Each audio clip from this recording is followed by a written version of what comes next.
السلام علیکم، ستړي مسئ. نن دوشنبه د 1403 کال د 10مې میاشتې 18مه نیټه چې د 2025 کال د جنوري له 6مې نیټې سره سمون خوري. د سکون راډیوې د ویبپاڼې او خواله رسنیو درنو لیدونکو د نن ورځې لنډ او مهمو خبرونو ته مو زه خلیل الله هیوادمل هرکلی کوم.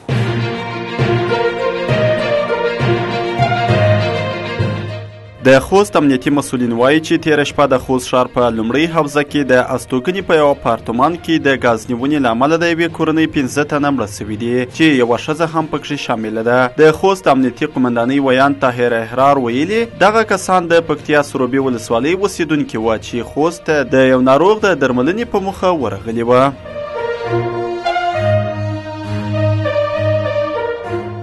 د لوګر ولایت د اقتصاد د ریاست مسؤلین وایي چې په دغه ولایت کې روان کال 1.3 میلیارد افغانیو په لګښت د 111 بېلابېلې پروژې پلي سوي دي چې د یاد ولایت د اقتصاد رئیس محمد حمید مظلومیار ویلي په دغه ولایت کې د روان 1403 کال یې د 1.3 میلیارد افغانیو په لګښت 111 پروژې پلي کړي دي.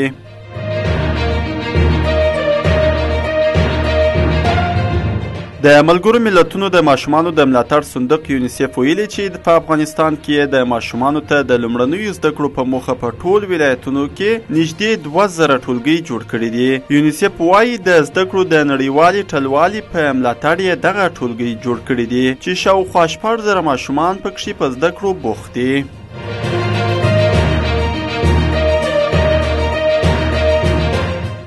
د افغانستان کرکټ ملي لوبډلې د یوې خورا غوره د هر اړخیزې لوبې په پایله کې د کوربا زمبابوې لوبډلې ته په دویمه ټیسټ لوبه کې د 2 منډو په توپیر ماتې ورکړه او د 2 ټیسټ سیالیو لوبلړي یې د 0.1 په خپله بریا پای ته ورسول. دا په ټیسټ کرکټ سیالیو کې د افغان اتلانو 4مه بریا شمیرل کیږي.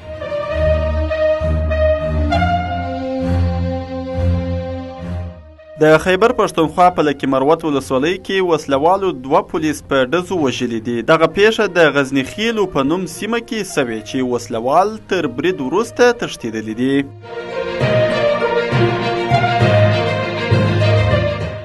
دا و د نن ورځې لنډ او مهم خبرونه چې تاسې واورېدل. تر بیا د الله په امان.